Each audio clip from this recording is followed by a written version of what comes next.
Welcome to the Unitarian Universalist Midwest Prairie Summer Service Co-op for 2021.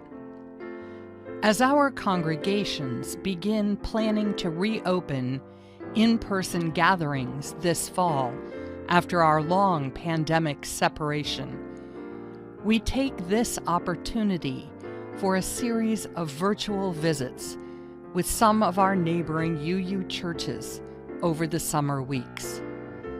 Each Sunday, you are invited to experience inspirational messages from a variety of our ministers, together with music and other elements that make our communities special.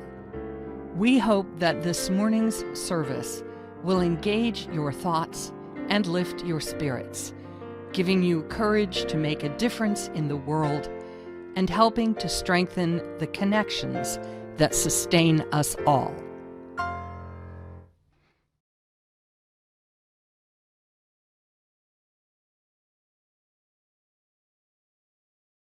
Good morning.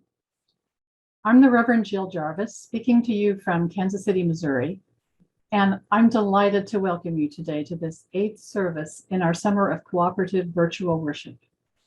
I'm joined today by my colleague, the Reverend Diane Miller, in Salina, Kansas. We're both retired Unitarian Universalist ministers and honored to be part of this collaborative effort to bring a diverse, meaningful worship experience to our participating congregations and guests. Speaking of guests, we welcome all of our virtual visitors today. Whoever you are, whomever you love, whatever the faith of your heritage, we hope here you might find comfort, connection, and maybe even a little challenge. To all of you, we're glad you're here.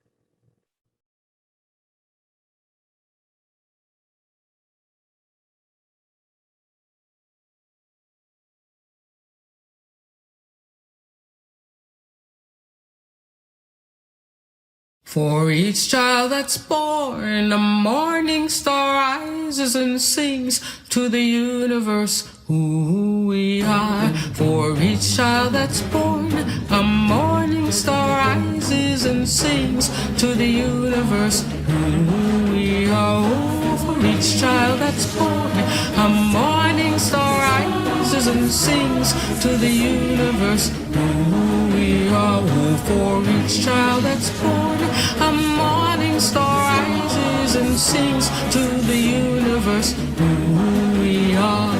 We are our grandmother's prayers, and we are our grandfather's dreamings, and we are the breath of our ancestors. We are the Spirit of God. We are mothers of courage, fathers of time, daughters of dust, and the sons of great visions. We're sisters of mercy, brothers of love, lovers of life, and the builders of nations. We're seekers of truth, keepers of faith, makers of peace, and the wisdom of ages. We are our grandmother's prayers. We are our grandfather's dreamings, and we are the breath of our ancestors. We are the Spirit of God. We are mothers of courage, fathers of time, daughters of dust, and the sons of great visions. We're sisters of mercy, brothers of love, lovers of life, and the builders of nations. We're seekers of truth and keepers of faith. We are makers of peace and the wisdom of ages. We are our grandmother's prayers. We are our grandfather's dreamings, and we are the breath of our ancestors. We are the Spirit of God. We are our grandmother's prayers, and we are our grandfather's dreamings. We are the breath of our ancestors. We are the Spirit of God. For each child that's born, a morning star rises and sings to the universe who we are. For each child that's born, a morning star rises and sings to the universe who we are. We are one.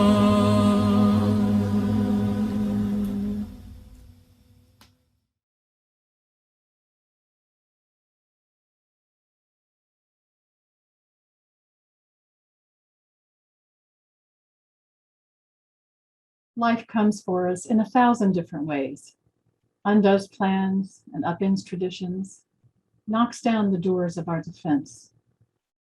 In a moment, every expectation releases like the in and out of breath. For this hour, we gather to surrender to the mystery, to release ourselves from the needing to know, the yearning to have it all already figured out, and also the burden of believing we either have all the control or none. Here in our songs and our stories, we make space for a new breath, a new healing, a new possibility to take root. That is courage forged in the fire of our coming together and felt in the spirit that comes alive in this act of faith. That we believe still a new world is possible, that we are creating it already, here and now. Come, let us worship together.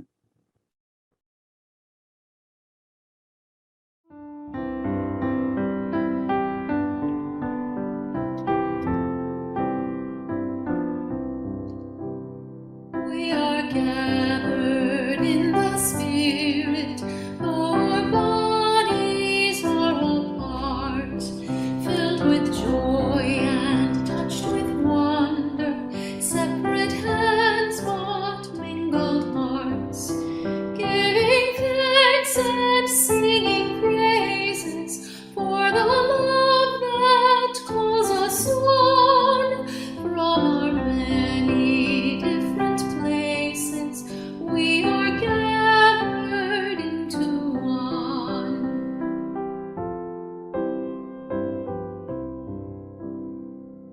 We are gathered in our sorrow. We are gathered in our fear, in our pain and in our worry, in our anger and our tears, as we tend to one another with our gifts and with our care. Our community is strengthened through the faith and hope we share.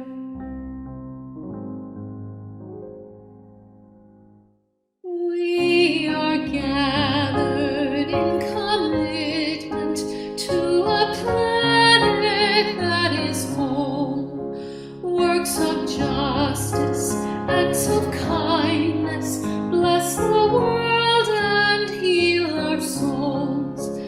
As our voices join together, may our song of peace resound. May we offer in abundance all the grace that we have found.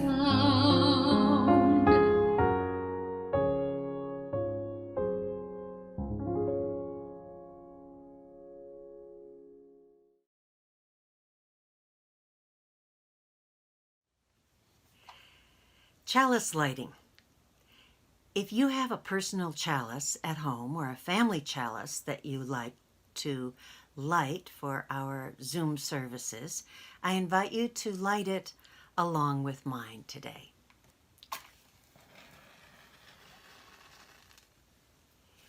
Today I light a chalice for the first time with my left hand. It's a bit awkward because I'm not a lefty, I'm a righty. But like it or not, my right hand is in a sling and immobilized, so I'm using the one that's available, my left, also broken but available. So many things during the pandemic are awkward and unfamiliar. We are forced to learn new ways of doing things. So much is broken and in need of mending and healing. So much is in need of patience and rebuilding. So much we need to recreate in new ways of being together as congregations. May the kindling of this chalice light the ways forward that we will discover.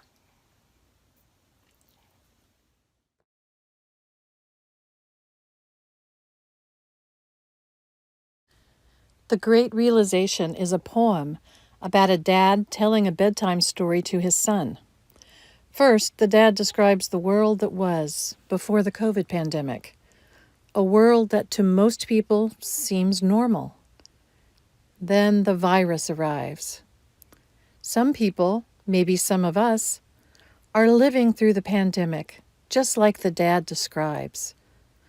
For others, though, maybe for some of us, it's different and much harder.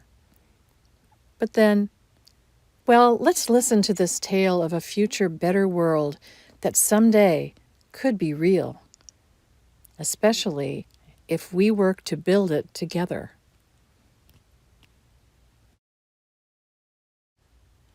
Tell me the one about the virus again, then I'll go to bed. But my boy, you're growing weary, sleepy thoughts about your head. Please, that one's my favorite. I promise, just once more. Take me back to 2020. That's all I'm asking for. Okay, snuggle down, my boy, though I know you know full well. The story starts before then, in a world I once would dwell. It was a world of waste and wonder, of poverty and plenty, back before we understood why hindsight's 2020.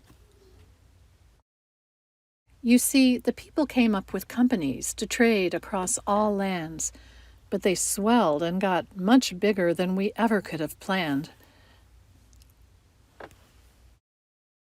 We'd always had our wants, but now it got so quick, you could have anything you dreamed of in a day, and with a click. We noticed families had stopped talking. That's not to say they never spoke.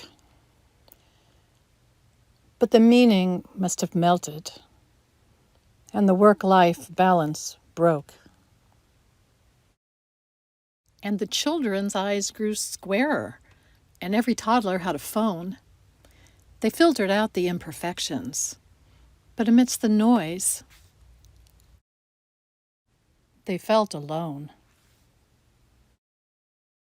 Every day the skies grew thicker, till you couldn't see the stars. So we flew in planes to find them, while down below we filled our cars. We'd drive around all day in circles. We'd forgotten how to run. We swapped the grass for tarmac, shrunk the parks till there were none. We filled the sea with plastic, 'cause our waste was never capped, until each day when you went fishing, you'd pull them out, already wrapped. And while we drank and smoked and gambled, our leaders taught us why it's best to not upset the lobbies, more convenient to die. But then in 2020, a new virus came our way. The governments reacted, told us all to hide away. But while we all were hidden, amidst the fear and all the while, we dusted off our instincts. We remembered how to smile. We started clapping to say thank you and calling up our moms. And while the car keys gathered dust, we'd look forward to our runs.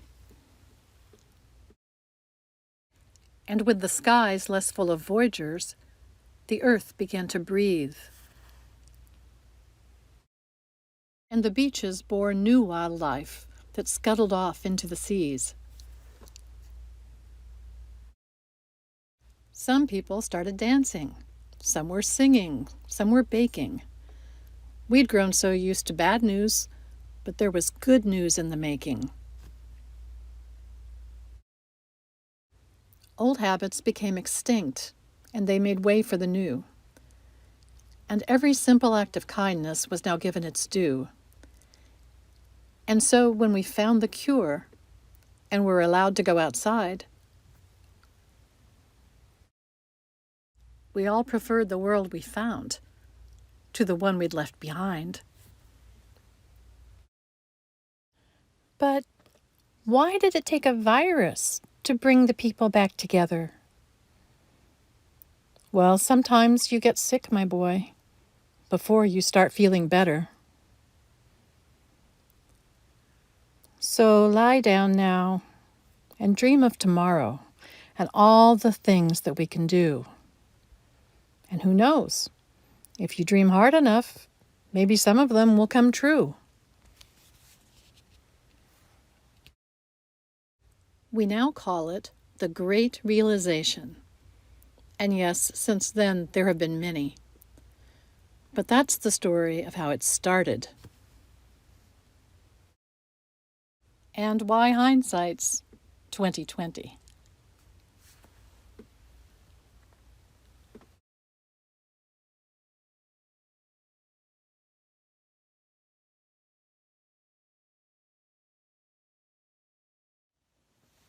It's the offering time.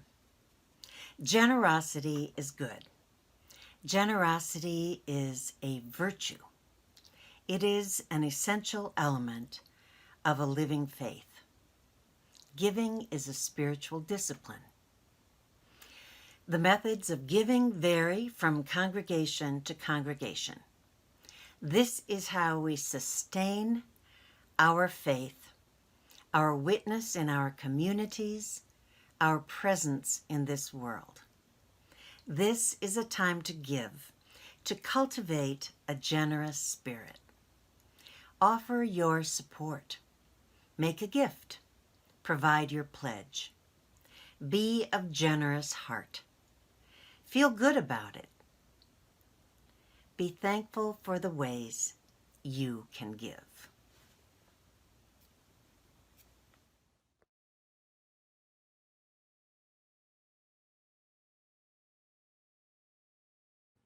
We are building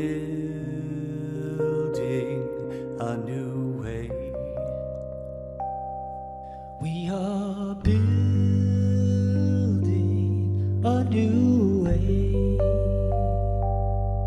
We are building a new way, feeling stronger every day. We are building a new way. We can feed our every need. Every need. We can feed our every need. Every need. We can feed our every need. Start with love, that is the seed. We can feed our every need. Peace and freedom is our cry. Peace and freedom is our cry. Peace and freedom is our cry. Without these, our world will die. Peace and freedom is our cry.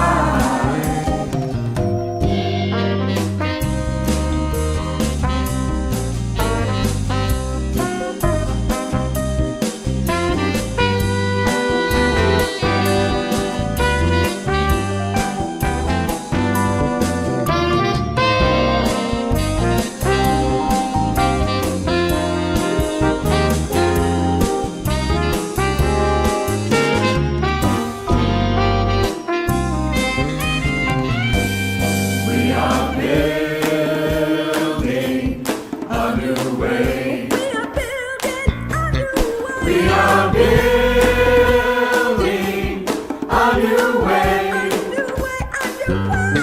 We are building a new way, feeling stronger every day. We are building a new way, a new way, a new way, a new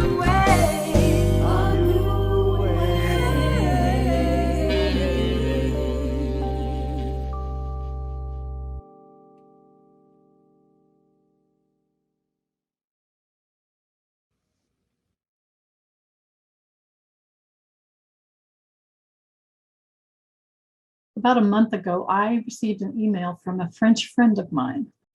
She'd attached an article from the latest issue of the Popular magazine. It described surprising changes to a deeply ingrained and cherished French custom dating back to Roman times, a custom known as la bise. That's the common peck on both cheeks or into the adjoining air, exchanged in greeting. An automatic and almost obligatory gesture between family, friends, sometimes friends of friends, and work colleagues, or in any social situation where everyone is greeting people that way. Of course, many foreigners in France are annoyed by the ubiquity of the bise, la bise. I have often wondered about the issue of consent. But this century-old tradition may be changing because of COVID, not just temporarily suspended, but truly changing. A rough translation of the article in question tells us this. Whenever she sees her close friends, Aude doesn't think twice about it. She delivers 2 pecks on their cheeks. The question, she says, is whether to do la bise with someone when you don't feel like it. It's great now because we're able to hide behind the COVID guidelines, being able to choose.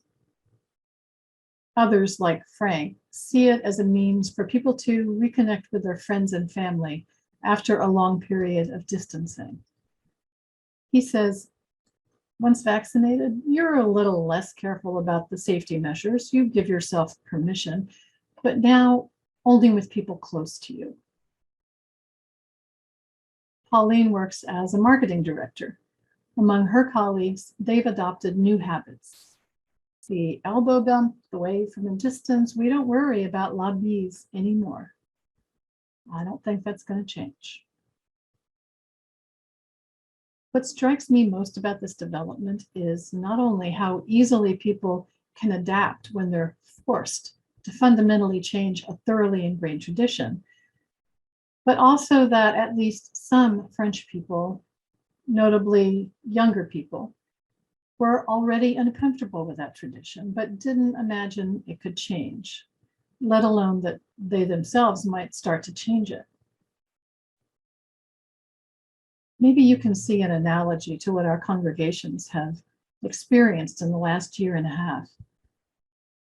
Forced into new realities we never could have imagined in our wildest dreams. Finding the capabilities, individually and collaboratively, to accomplish things we frankly wouldn't have imagined, because some of those new ways of being we wouldn't have even wanted. All virtual worship, annual meetings, General Assembly, Zoom choirs, drive-by flower communion. And here we are. I would like to say, I was planning to say, here we are getting ready to emerge into a new normal, looking forward to the comfort and familiarity of returning to ways of doing church that we've longed for. And what will that look like? But I can't say that, as it turns out. In fact, most of us right now don't really know what we can say about, in the words of our overarching theme chosen last May, opening up. I don't know about you, but I'm feeling like Charlie Brown in the Peanuts cartoon, with normalcy being the football and the universe being Lucy, having finally convinced me yet again to believe that the end of the pandemic is in sight, Then as I move forward to embrace that reality, snatching it away at the last minute.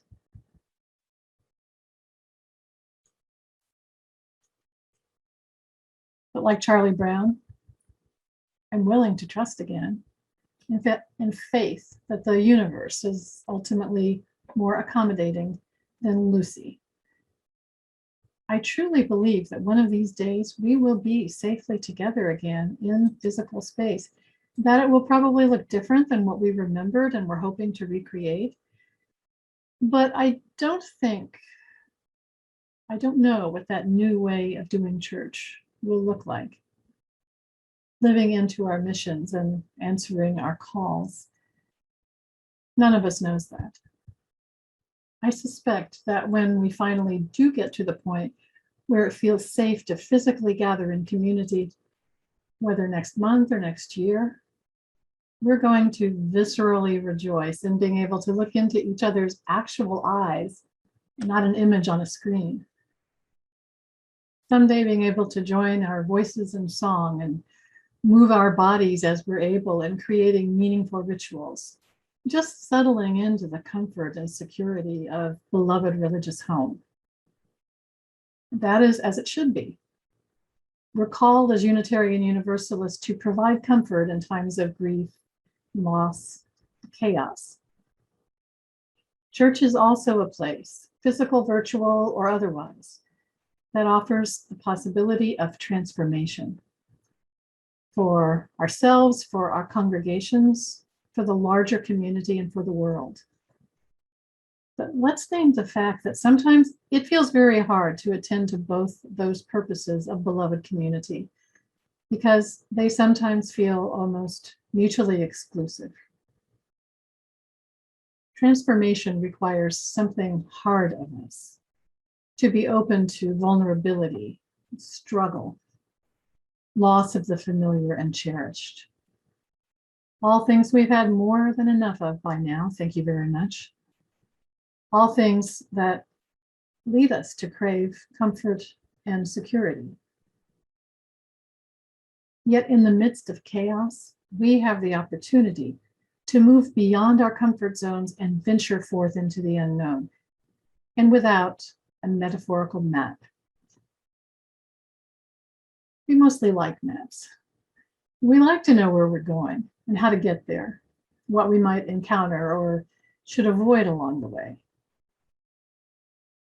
The late Anthony de Mello, renowned Indian spiritual teacher and psychotherapist, offers this story about maps in his book, The Song of the Bird. The explorer returned to his people, who were eager to know about the Amazon.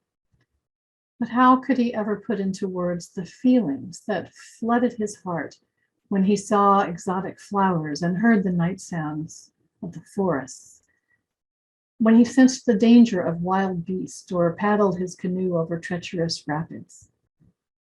He said, "Go and find out for yourselves." To guide them, he drew a map of the river.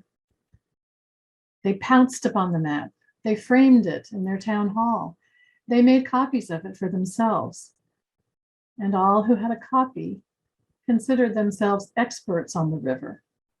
Or did they not know its every bend and turn, how broad it was and how deep, where the rapids were and where the falls? It is said that Buddha obdurately refused to be drawn into talking about God. He was probably familiar with the dangers of drawing maps for armchair explorers. Nigerian author and international lecturer Bayo Okafalafe wrote a book called These Wilds Beyond Our Fences, Letters to My Daughter on Humanity's Search for Home. In the words of the publisher, it's a journey of discovery as he maps the contours of the spaces between himself and his 3-year-old daughter, Alethea. In it, he's led to consider the strangeness of his own soul, contemplate the myths and rituals of modernity, ask questions about food and justice, ponder what it means to be human, and wonder what our collective yearnings for a better world tell us about ourselves. Our reading today is an excerpt from the foreword written by his friend and colleague, Charles Eisenstein.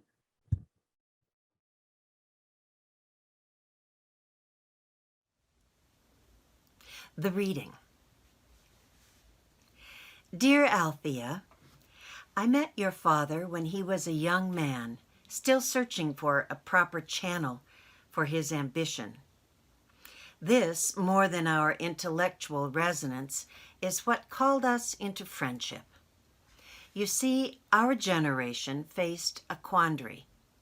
Full of youthful ambition, we had awakened to the wrongness of every ready-made goal that society offered as a way to express that ambition. First, we rejected the most obvious conventional goals of money and power, seeking outlet instead in academia, NGOs, science, or any other realm we imagined to be untainted. But as our understanding grew, we realized that every institution was part of the same world-dominating, world-destroying complex. There was nowhere for us to go. With nowhere to go, perhaps we could find our own way. Perhaps we could channel our ambition into revolution or into, quote, building the alternatives, unquote. Yet when we tried that, we discovered the same familiar ways of thinking, scaffolding our dissident organizations and our alternative programs. It wasn't just that society offered us the wrong map. It was the whole formula for making and following a map that was wrong. The very recipe for change-making was part of what needed to change. Smart guys in a room coming up with a brilliant idea, a plan, a blueprint, and then convincing the public and especially the elites to enact a change. What does ambition do when it lacks a destination, an aspiration? It turns toward adventure, a foray into the unknown. It would be inaccurate to say that an adventure has no purpose or a wandering no outcome. It's just that the purpose is never, in the end, what we thought it was. On the contrary, it is something that was unknowable, residing as it did in the wilds beyond our fences. There are no beginnings that appear unperturbed, pristine, without hauntings. And there are no endings that are devoid of traces of the new, spontaneous departures from disclosure and simmering events that are yet to happen. The middle isn't the space between things. It is the world in its ongoing practices of worlding itself. We are always in the middle. A will stronger than our own sends us on these journeys.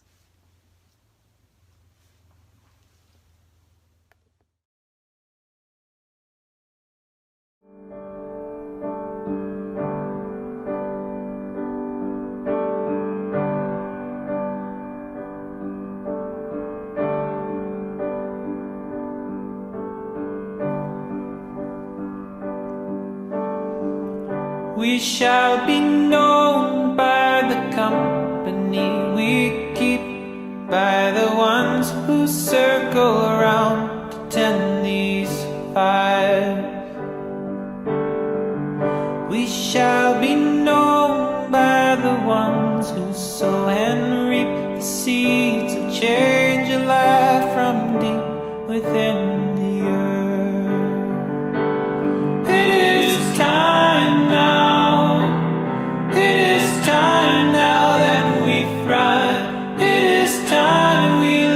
Ourselves into the well. It is time now, and what a time to be alive.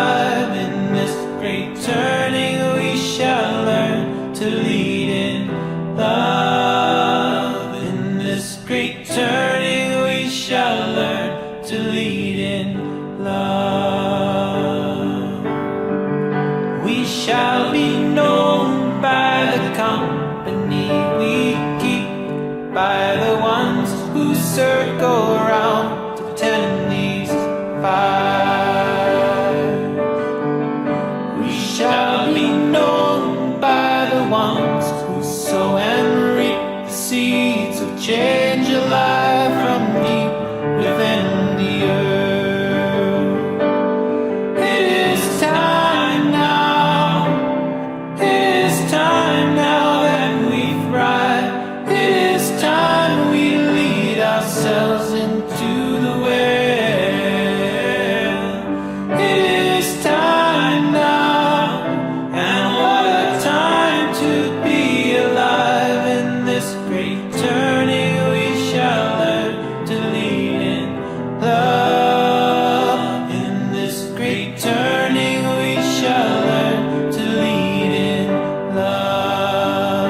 In this great turning we shall learn to lead in love. In this great turning we shall learn to lead in love.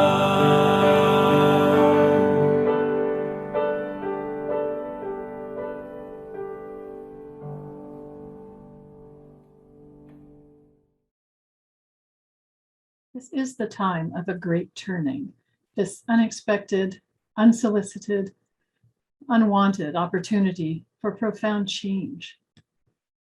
Let's celebrate the reality that for the past year and a half, we Unitarian Universalists have been energetically and successfully letting go of some norms that we thought were required and irreplaceable, and pulling off the unimaginable without anything resembling a map, just learning from each other, using trial and error, encountering our limitations, overcoming them or working around them or accepting them. During what could have been a time of retrenchment and distraction, we've continued to answer the call to widen our circle of concern. 2 months ago at UUA General Assembly, we voted overwhelmingly, 91% in favor, to include a very clear statement in our bylaws affirming that accountable, systemic, anti-racist and anti-oppressive actions to build beloved community are part of what it means to be a Unitarian Universalist.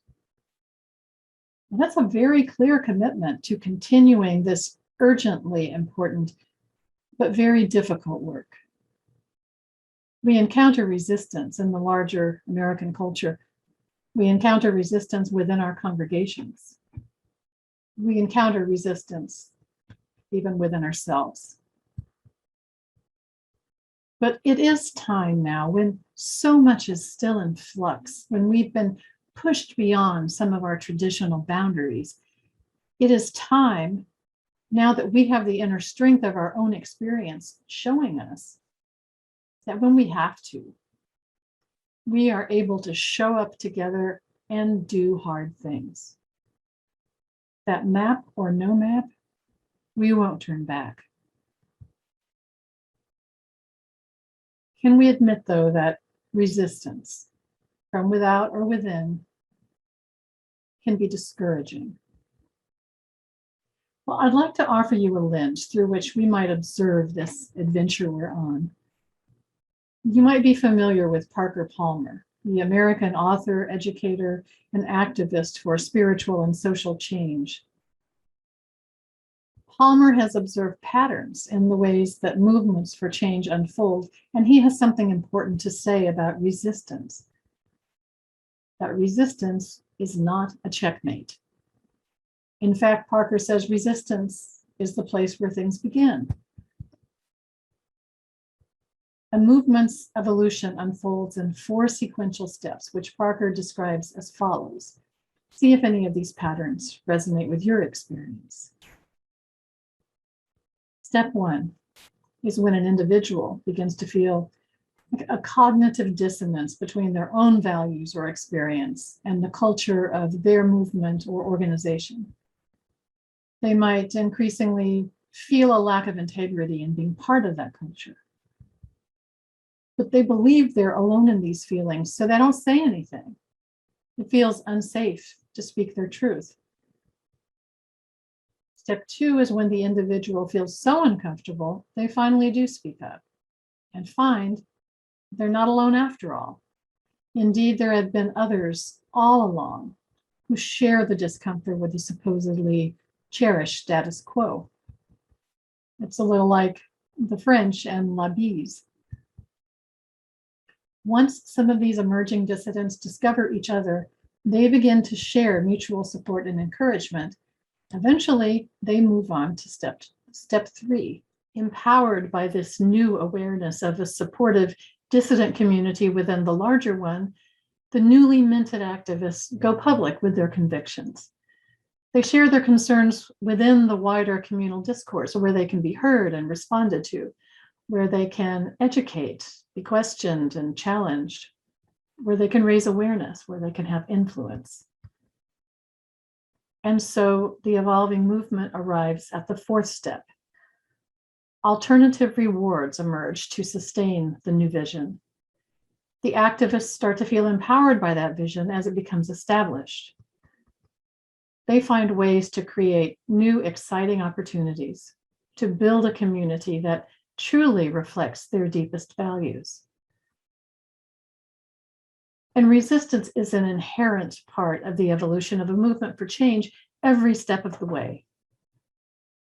Parker reminds us that at any given time, individuals will find themselves at different stages of the emerging movement. Some are continuing to take comfort in the old ways and are trying to avoid dissension and division.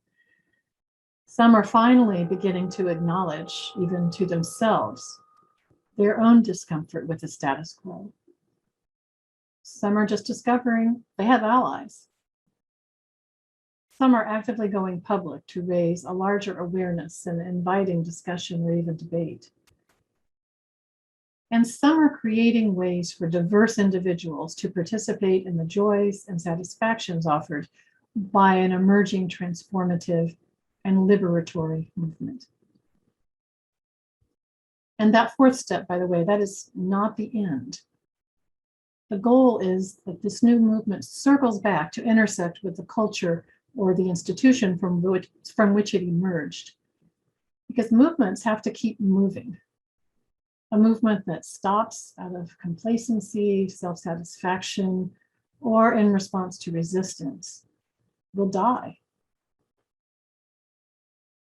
Maybe you recognized in Parker Palmer's observations what is happening within Unitarian Universalism as we explore, sometimes painfully, sometimes joyfully, these wilds beyond our fences.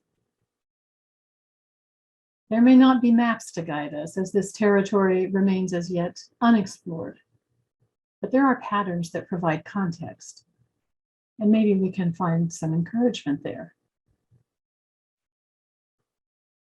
I also want to share the words of George Erasmus, a respected Aboriginal leader in Canada. Now listen, because this is really powerful. Where common memory is lacking, where people do not share in the same past, there can be no real community. Once again, where common memory is lacking, there can be no real community. Where community is to be formed, common memory must be created. And how do we create common memory to form our beloved community? Unitarian Universalists don't share a common narrative. Institutionally, we reflect the predominant culture that birthed us, and that narrative is steeped in white supremacy culture, colonialism, patriarchy, exceptionalism. But that's not the whole story.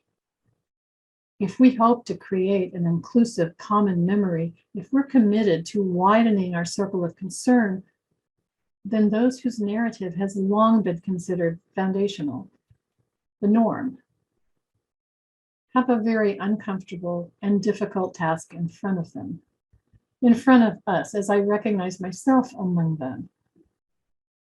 We will have to summon the courage to finally explore the stories of those whom we've allowed or forced to be invisible, unheard, the exception. And then to integrate those stories as an equally part of a shared past, the common memory of a transformed, beloved community. It is new, unexplored territory, and so there are no maps to follow.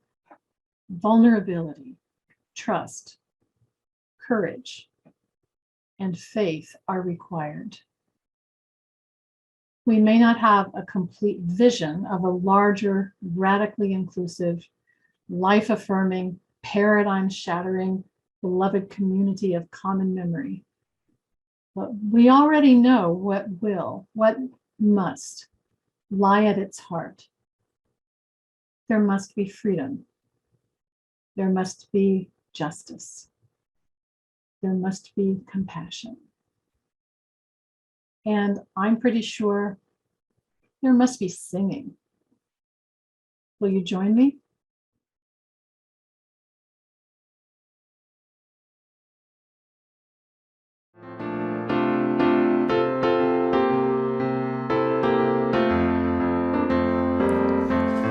Come and go with me to that land. Come and go with me to that land.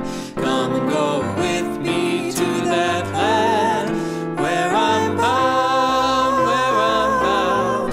Come and go with me to that land.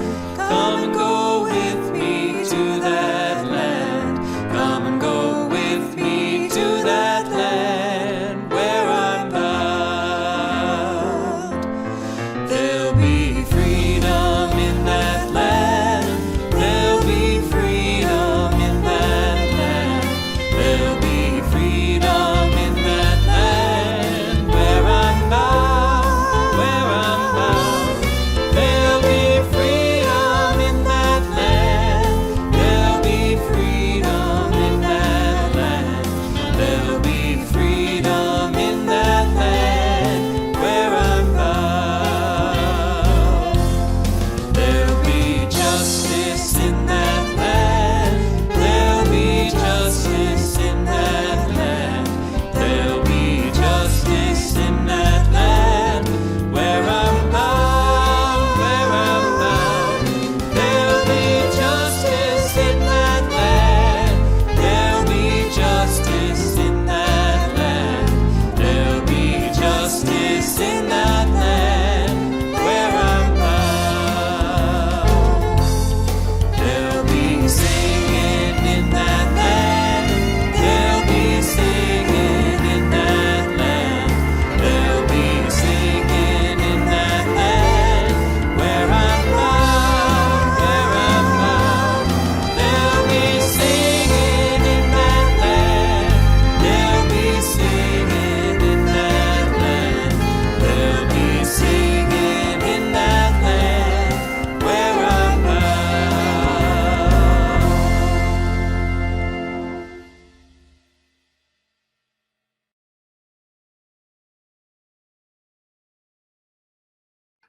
Knowing how quickly the flame of truth may be extinguished, how easily the chalice of kinship broken, let us be vigilant in faith, keep peace in our hearts, and make care for one another the watchword of our lives together.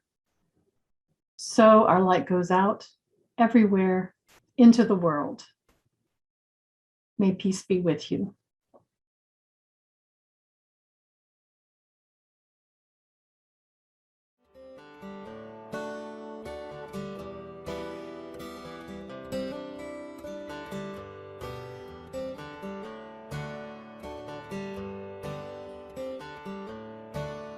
In the toughest time you ever knew, the only thing that you could do was carry the flame sickness spreading through the land, you held your spirit in your hands and carried the flame. When storms and sorrows gathered round, you raised your head and you stayed your ground. You carried the flame through endless days of the hardest living. You kept on loving, kept on giving. You kept on and carried the flame. Carry the flame, raise it high, send its beacon through the sky. Keep it strong and shining through the pain. Let it rise and let it grow. Let it light the world, you know. Let it glow. Carry the flame. And when the day is done at last, we take on the spark you've passed and carry the flame. From hand to hand we send it on, the kindling hope of a rising dawn. In a song we carry the flame. Carry the flame, raise it high, send its beacon through the sky. Keep it strong and shining through the pain. Let it rise and let it grow. Let it light the world, you know. Let it glow. Carry the flame. We are nurses, doctors, teachers. We are children, parents, preachers, and we all carry the flame. We are scientists and cargo packers, farmers, singers, grocery stackers, young and old. We carry the flame. Carry the flame, raise it high, send its beacon through the sky. Keep it strong and shining through the pain. Let it rise and let it grow. Let it light the world, you know. Let it glow. Carry the flame. Let it glow. Carry the flame.